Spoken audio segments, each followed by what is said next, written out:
నమస్కారం. ఇవాళ నేను మాడుగుల మండలం సల్లపుర్తి నియోజకవర్గానికి సంబంధించిన మాడుగుల మండలంలోని నర్సాయిపల్లి విలేజ్లో ఉన్నాను.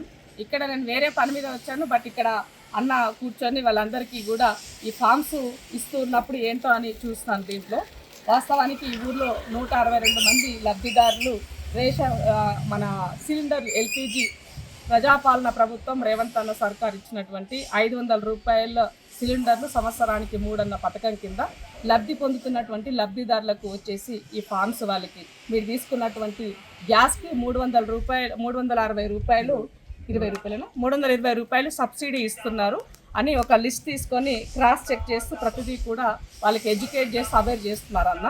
అయితే దీంట్లో కొద్ది మంది రానటువంటి వాళ్ళు కూడా ఉన్నారు. ఆ రానటువంటి వాళ్ళు ఎందుకు రాలేదని చెప్పేసి నేను ఎంక్వైరీ చేసి అడిగిన దాంట్లో ఏంటి అని అంటే వాళ్ళకు తెలియక చాలామంది కూడా వాళ్ళకి అంటే ఇప్పుడు జనరల్గా ఏ గ్యాస్ అయితే ఆ గ్యాస్, హెచ్పి అయితే హెచ్పి, ఇండియన్ అయితే ఇండియన్, ఏ గ్యాస్ అయితే ఆ గ్యాస్ ఉన్నటువంటి వాళ్ళు మనకి ఫస్ట్ ఈ ఫామ్ ఇస్తారు. సో అంటే కొద్దిమంది రానటువంటి వాళ్ళు ఉన్నారు. ఎందుకు రాలేదని మనం కనుక అడిగినట్లయితే వాటికి కేవైసీ అనేది అప్డేట్ చేసుకోలేదు కాబట్టి రాలేదని చెప్పారు. నేను అక్కడ ఆపరేటర్ కూడా ఇప్పుడు కాల్ చేసి మాట్లాడితే తను చెప్పింది ఏంటంటే, మేడం దాంట్లో ఉన్నటువంటి డిజిట్స్ కనుక 18 డిజిట్స్తో ఉన్నటువంటి నెంబర్ కనుక మనకు అప్డేట్ ఇచ్చినట్లయితే ఆటోమేటిక్గా ఎంట్రీ కొడుతున్నాము, వాళ్ళే కూడా సాల్వ్ అయిపోతుంది, వాళ్ళకు కూడా యాడ్ అవుతుందని చెప్తున్నారు. కాబట్టి దయచేసి అందరూ కూడా ఇది రిమైండ్లో పెట్టుకొని మీరు ప్రాపర్గా అక్కడ ఉన్నటువంటి లోకల్ అధికారులని ఎంపీడీఓ ఆఫీస్కి వెళ్ళి అక్కడ ఉన్నటువంటి ఆఫీసర్ని కలిసి మీ యొక్క కేవైసీ ఫామ్ని కనుక మీరు సబ్మిట్ చేసినట్లయితే ఆటోమేటిక్గా ప్రభుత్వం ఇచ్చేటువంటి మహాలక్ష్మి పథకం కింద వచ్చే 500 రూపాయలు సిలిండర్ పథకం కింద మీరు కూడా లబ్ధిదారులు అవుతారు. ఎవరు కూడా ఇబ్బంది పడాల్సిన అవసరం లేదు, హరిబరి కావాల్సిన అవసరం లేదు, అయ్యో మాకు వస్తలేదని ఆందోళన చెందాల్సిన అవసరం లేదు. టెక్నికల్గా కొన్ని ఇష్యూస్ వల్లనే మాత్రమే కొద్దిమంది లబ్ధిదారులు వెనకబడిపోతున్నట్టు కనబడుతుంది. కాబట్టి అది కూడా అప్డేట్ చేసుకోండి. అలాగే అఫీషియల్స్, అధికారులు ఎవరైతే దీనికి పనిచేస్తున్నారో మీరు కూడా లోకల్లో ఉన్నటువంటి వాళ్ళని అవేర్ చేయాలని వాళ్ళకు కూడా విజ్ఞప్తి చేస్తున్నాను. థ్యాంక్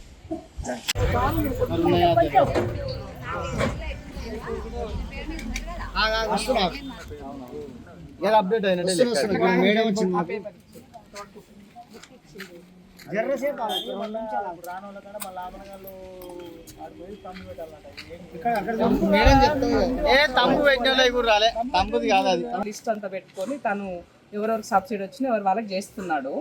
అయితే రాని వాళ్ళు కొద్దిమంది ఉన్నారు. సో వాళ్ళకి ఎందుకు రాలేదు, ఆ ప్రాబ్లం ఏంటి అన్నది మీ దగ్గరికి రావాలా, మీరు ఇక్కడ వాళ్ళ దగ్గరికి వచ్చి రెక్టిఫై చేసి వెళ్తారా?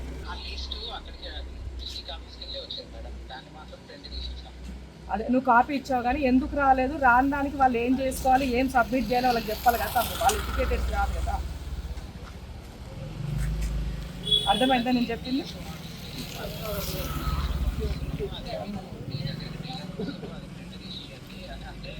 కాదమ్మి, నేనేం చెప్తున్నా అది ఓకే, అక్కడ వరకు వచ్చిన వాళ్ళకి సమస్య కాదు.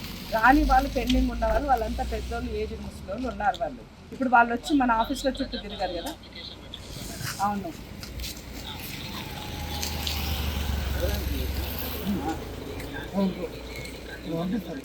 ఓకే.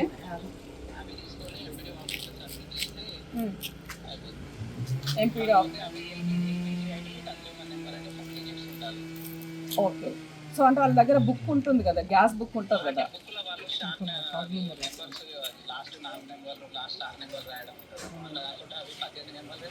మరి ఆ సిరీస్ వాళ్ళకి ఎక్కడ తెలుస్తుంది?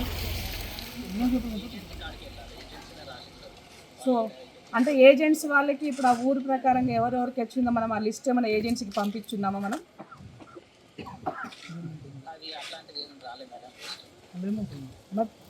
మరి అప్పుడు అది ఏజెన్సీ వాళ్ళ నుంచి ఎవరికి వచ్చింది ఎవరికి రాలేదని వాళ్ళే క్లారిఫై చేసి ఇవ్వాలి కదా. అప్పుడు అది చేసి ఇవ్వాల్సినప్పుడు మరి ఆ వర్క్ ఎవరు చేయాలి? మనకి సమస్య సాల్వ్ అవ్వాలి. ఊళ్ళో పబ్లిక్లో ఏంటంటే మేము ఇచ్చి గవర్నమెంట్ ఇచ్చినటువంటి ఇది స్కీము ప్రాపర్గా వాళ్ళకి అవుతుందా లేదా అన్నది ఇంపార్టెంట్. అవునా? కాబట్టి అఫీషియల్స్గా మీరు పనిచేసినటువంటి వాళ్ళు మనకి గైడ్ చేయండి, వాళ్ళకి చెప్పండి, చెప్పేసి